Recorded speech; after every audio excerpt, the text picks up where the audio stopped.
Pensavo di così affrontare l'argomento sul tema dell'abitare, sul tema della casa, che credo, se parliamo di famiglia e casa per la nostra cultura e tradizione non possono che in qualche modo camminare assieme.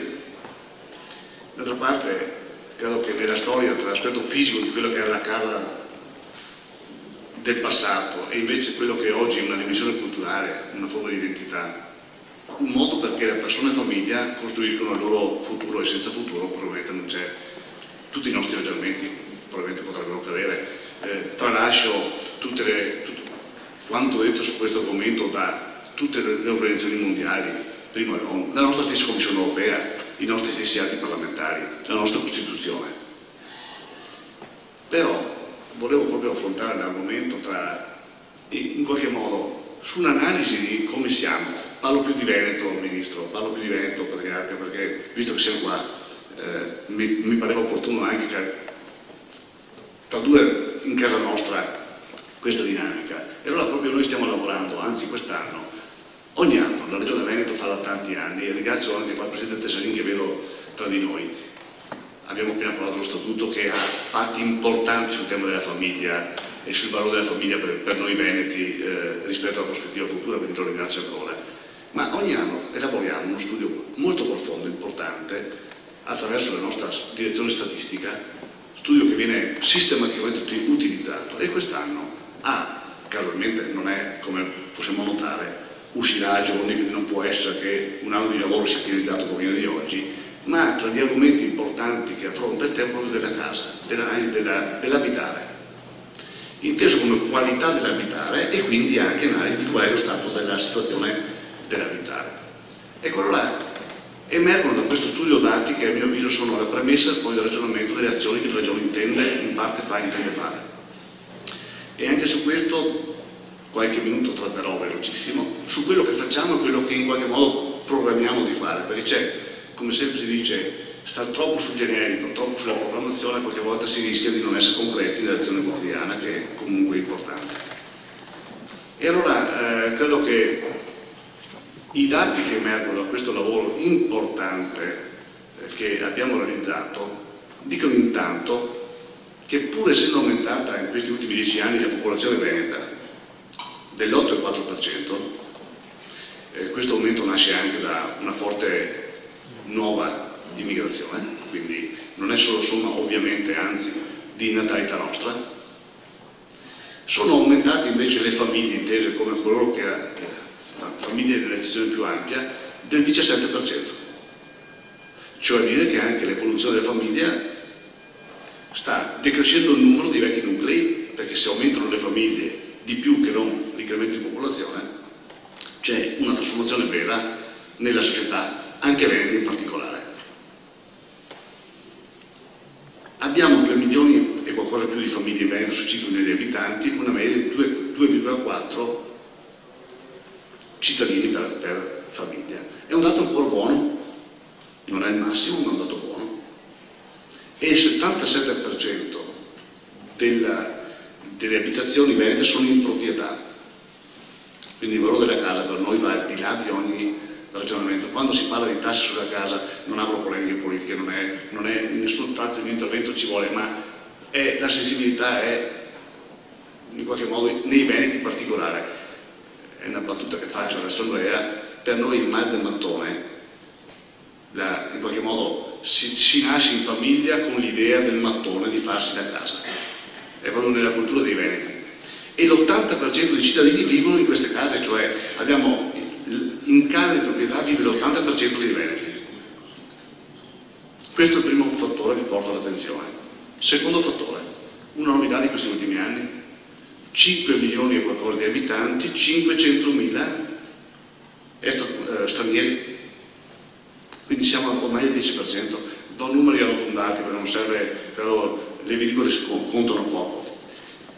E è una popolazione integrata che però per la sua stessa natura ha una sua diversità di atteggiamento, perché sono più precari, si sentono precari, vivono in condizioni di sovraffollamento abitativo rispetto alla dimensione veneta, quindi quel 2,4 forse per noi, per chi ha storia nostra fosse un 2-2, per chi è storia non nostra fosse 2-6-2-7, hanno fortissima mobilità dovuta al tema del lavoro, hanno redditi più bassi mediamente e quindi hanno condizioni abitative mediamente inferiori a quelle che sono di noi dei veneti. Terzo argomento, i giovani. Il 63% dei maschi giovani da 18 a 34 anni vivono ancora in famiglie in Veneto, il 50% delle donne. E può essere un bene o un male a secondo come lo vedi, è un bene se lo ritieni come la famiglia, l'aiuto, ma però è un dato che preoccupa un po'. Se pensiamo che la Svezia è il 12%, quindi se facciamo un paragone non c'è, è talmente sconvolgente il dato che... E certamente incide su questo la voglia dei giovani che nascono con quella mentalità di avere una casa e l'impossibilità, salvo l'aiuto familiare, di poterla acquistare per i costi che ha rispetto ai redditi attuali e l'incertezza del lavoro. Sono i dati che emergono sempre da questo nostro studio. Da ultimo, ho toccato solo 4-5 argomenti per non tediarvi, il tema dell'invecchiamento. Nasce certamente dalla vita umana che si allunga, nasce da noi con il fatto che al di là dell'immigrazione che aiuta l'aspetto demografico, il dato veneto sulla natalità non è confortevole. D'altra parte, proprio perché abbiamo questa voglia di casa, voglia di mattone, molte volte la famiglia non fa figli, anche per preoccupazioni di nuovi genitori hanno delle preoccupazioni che incidono anche sulla scelta di fare figli, perché le cose, ecco il tema delle politiche che dobbiamo attivare.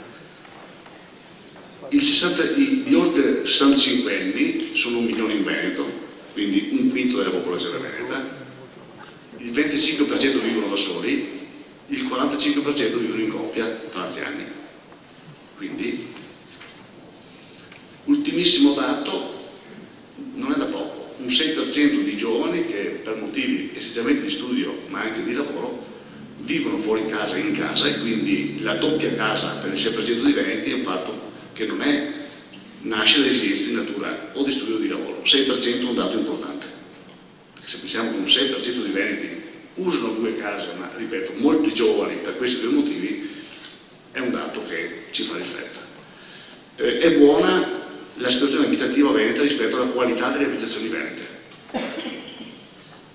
Le percezioni, siamo sull'84% di percezione positiva, il dato addirittura è attorno al 90%, il resto d'Italia abbiamo alcune regioni, quindi la Sicilia che è al 70%, quindi è un dato buono se rispetto alla percezione, qua parliamo di struttura. Salto completamente il tema della mobilità, altrimenti rischiamo di... però certamente in un Veneto che quando si studia il futuro del Veneto noi ragioniamo attraverso un grande piano, che è il piano territoriale regionale di coordinamento, cioè il nostro futuro. Il Veneto è una regione particolare, noi non abbiamo grandi città, abbiamo alcune città di media dimensione in un tessuto veneto che è oggettivamente una metropoli diffusa. La pedemontana lombarda e la pedemontana veneta, che molte volte vengono assimilate, sul piano della struttura delle città sono radicalmente diverse. Noi abbiamo di fatto 5 città con 200.000 abitanti, in un Veneto che ha praticamente quasi il 70% della popolazione che vive in comuni sopra i 10.000 abitanti. Città e comuni, comuni e città hanno una dimensione per la quale è un tutt'uno sul piano sia del sviluppo della vita, lavoro, la casa, impresa, ormai il tessuto, la mobilità, che una volta in Veneto era, è l'ultimo dato che do, collegata al lavoro, cioè uno spostava casa e famiglia perché trovava lavoro in posti diversi, oggi è collegata quasi esclusivamente al costo della casa, non più al lavoro e allo studio. Si sceglie, c'è uno spostamento tra le città costose di qualità, perché offrono qualcosa che probabilmente la periferia offre meno, al netto dell'insicurezza che in città grande c'è di più che non in periferia, quindi c'è il pro e il contro, però abbiamo di fatto, si nota, uno spostamento in periferia per un problema di accessibilità all'acquisto della casa, data la voglia dei veneti di acquistarsi la casa. Questo è un po' l'analisi. Due valutazioni sulle prospettive, una di lungo periodo, la programmazione, e credo che noi dovremmo ragionare sulla mobilità e sul tessuto veneto, che è totalmente diverso da altri, perché come dicevo è un tessuto totalmente policentrico, quindi c'è un problema di portare servizi in quel 90% di Veneto che non è città, ma è una città di tipo diverso. Siccome si riempie di popolazione che in qualche modo abbandona il costo del centro storico e lo fa al di là di quello che vogliamo noi, va in periferia, questo è un argomento che sulla programmazione del futuro dobbiamo assolutamente mettere come centrale. Il tema della mobilità e dei tempi di collegamento tra quella che è questa nostra periferia diffusa, le nostre città e i centri di lavoro, di studio e di realizzazione sono elementi che sono al centro di questa nostra analisi. E però adesso parliamo di almeno alcune politiche della Regione Veneto, perché credo che questa fosse la domanda e in qualche modo la premessa arriva velocemente, non per un lungo tempo. Beh, intanto un dato numerico e non entro sull'argomento. Sulle politiche dell'assistenza in senso ampio, dentro il quale ci sta anche il tema della famiglia, perché poi diceva prima il Ministro, giovani e anziani, questo è un tema che sentiamo fortissimamente. Beh, 720 milioni, 21 milioni se non ricordo male, è quello che la Regione Veneto nella sua finanziaria destina a questo sistema complesso. E credo che è stata messa quest'anno, tra tutte le politiche, quella che è ritenuta la politica della Regione Veneto, sapendo pure che nel tema dello sviluppo dobbiamo trovare risorse, perché senza crescita non si va da nessuna parte, ma abbiamo ritenuto di tenere intatto questo tipo di pacchetto economico, passatemela così, non lo declino nei particolari, ma per l'importanza che diamo abbia per noi. Sul piano economico è praticamente il 10% della spesa sanitaria, quindi mi pare un dato importante. Sulle politiche due ne cito. Una, che è quella della casa intesa come l'alloggio economico popolare. Noi abbiamo quasi 40.000 alloggi in Veneto, 39.000 qualcosa, che sono di edilizia regionale finalizzata a ovviamente chi ha più bisogno. Patrimonio che è per il 97% in condizioni, passatemi il termine, decorose, ma con scelta delle ultime settimane, con i fondi europei, abbiamo spostato degli investimenti programmati per migliorare ancora e rendere attuale questo patrimonio. Abbiamo spostato linee di spesa per circa 60 milioni di euro su questo tipo di indirizzo economico, per la qualità dell'abitare a chi ha bisogno di usare questo tipo di edilizia. Ma chiudo e da ultimo cito un argomento che potrebbe non sembrare, o anzi è certamente collegato, ma potrebbe non sembrare un modo di operare, ma per parte mia lo ritengo fondamentale, e cito quello che il Veneto ha fatto sul piano casa.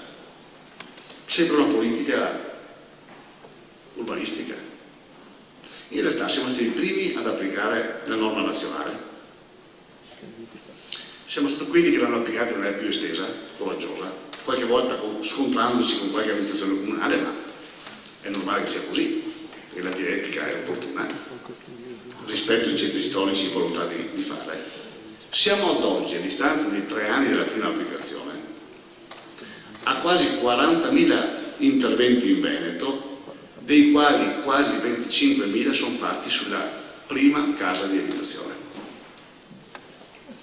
Quindi con una norma semplice si è consentito, nelle logiche dei ragionamenti di prima, chi conosce il modello di famiglia veneta sa che se gli interventi sono stati mediamente di 40-50 mila euro di intervento, chi dal salvadanaio preleva 50.000 euro e si amplia la prima casa, quasi sempre lo fa o per migliorare le sue condizioni di vita, o per consentire al figlio di farsi l'appartamentino, o per fare l'appartamentino per papà anziano, o magari la camera e cucina per la, scusatemi, badante che assiste o che aiuta ad assistere il papà anziano o la mamma anziana. Quindi politiche per la famiglia, politiche per la casa, e abbiamo ottenuto un mix di, a nostro avviso, buone iniziative, perché sono stati, ripeto, quasi 40.000 interventi, 25.000 sull'abitazione principale, che hanno fatto che crescita, perché abbiamo fatto 4 miliardi fino a un anno fa di investimenti, oggi sono stimati quasi 6,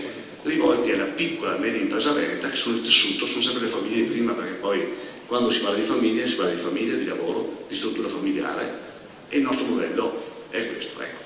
Questo è in qualche modo il senso del mio ragionamento, e lo collego al convegno di oggi, almeno al mio intervento, perché l'incontro di oggi parla di visioni e prospettive. Beh, la programmazione regionale del futuro. Parla di responsabilità.